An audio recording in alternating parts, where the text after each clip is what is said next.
আসসালামু আলাইকুম। AIBDTVতে আমি আকাশ, সকলকে স্বাগত জানিয়ে শুরু করছি একটি নতুন ভিডিও। আপনি জানেন কি, ইসরায়েল মিলিটারি টেকনোলজির নতুন যুগে প্রবেশ করেছে। তারা AI দ্বারা পরিচালিত পঞ্চম প্রজন্মের বারাক ট্যাঙ্ক উন্মোচন করেছে। হ্যাঁ, আপনি ঠিকই শুনছেন, AI দ্বারা পরিচালিত ট্যাঙ্ক। যদিও পুরনো মেরকোভা নামের পরিবর্তে নতুন নাম হবে বারাক, যার অর্থ বজ্র। ইসরায়েল প্রতিরক্ষা বাহিনী IDF মেরকোভা নামক যুদ্ধ ট্যাঙ্ক এমবিটিকে নতুন রূপ দিতে যাচ্ছে। এই পঞ্চম প্রজন্মের এমবিটিকে মারাত্মক করে তুলতে কৃত্রিম বুদ্ধিমত্তা অন্তর্ভুক্ত করেছে। শত্রু বাহিনী আঘাত করার আগেই নতুন ট্যাঙ্কটি খুব দ্রুত লক্ষ্যবস্তুতে আঘাত হানতে সক্ষম। ইসরায়েলের প্রতিরক্ষা মন্ত্রণালয় ও IDF যৌথভাবে গত 5 বছর ধরে এটি তৈরি করেছে। জেরুজালেম ঘোষণা করেছে যে এই ট্যাঙ্কটি জাতির ভবিষ্যতের জন্য অত্যন্ত গুরুত্বপূর্ণ। কাঠামোগত পরিবর্তন না করে আগের ভ্যারিয়েন্টগুলোর উন্নতি করেছে, যার মধ্যে রয়েছে আধুনিক প্রযুক্তি যেমন সেন্সর, AI, নেটওয়ার্কিং এবং সক্রিয় সুরক্ষা ব্যবস্থা। ইসরায়েলের প্রতিরক্ষা মন্ত্রী ইয়োভ গ্যালান্ট এক বিবৃতিতে বলেছেন, এই ট্যাঙ্কের মাধ্যমে নতুন যুগের সূচনা হলো। এটি ইসরায়েলের প্রযুক্তিগত সক্ষমতার একটি প্রমাণ, যা প্রতিরক্ষা এবং অপরাধ দমন উভয় ক্ষেত্রে IDF এর গুণগত মান ও সুবিধা উন্নত ও সুরক্ষিত করবে।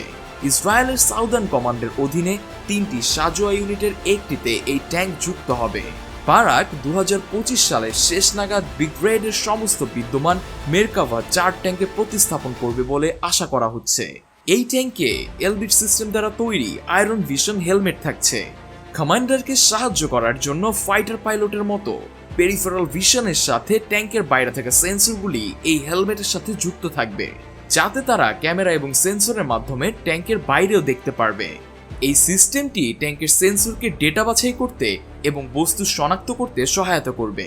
ইমেজ প্রসেসিং করে সম্ভাব্য হুমকিগুলো বের করতে ট্যাঙ্কের ভিতরে অবস্থিত ডিসপ্লে ব্যবহার করা যাবে।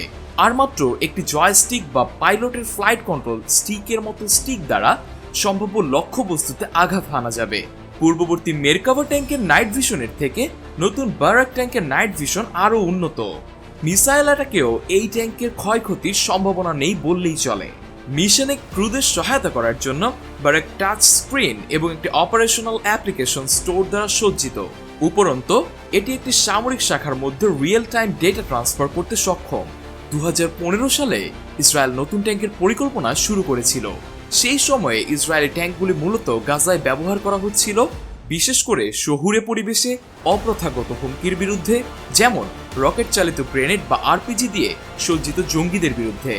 নতুন ট্যাঙ্কের নকশা 2016 সালে চূড়ান্ত করা হয়েছিল এবং 2018 সালে উন্নয়ন প্রক্রিয়া শুরু হয়েছিল। 2020 এবং 2021 সালে প্রযুক্তিগত পরীক্ষা নিরীক্ষার পর ট্যাঙ্কটি এখন প্রতিস্থাপনের জন্য প্রস্তুত। ইসরায়েলের প্রতিরক্ষা মন্ত্রণালয় অর্ডারকৃত ইউনিটের সংখ্যা বা তাদের ব্যয় সম্পর্কে বিশদ কিছুই জানায়নি, তবে তারা উল্লেখ করেছে যে দাম প্রায় 3.5 মিলিয়নের কাছাকাছি। গত মাসে নতুন ট্যাঙ্কের উৎপাদন শুরু হয়েছে।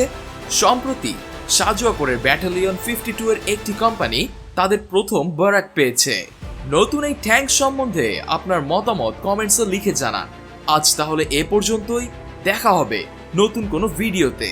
ততক্ষণ ভালো থাকুন আর AIBDTVর সাথে থাকুন।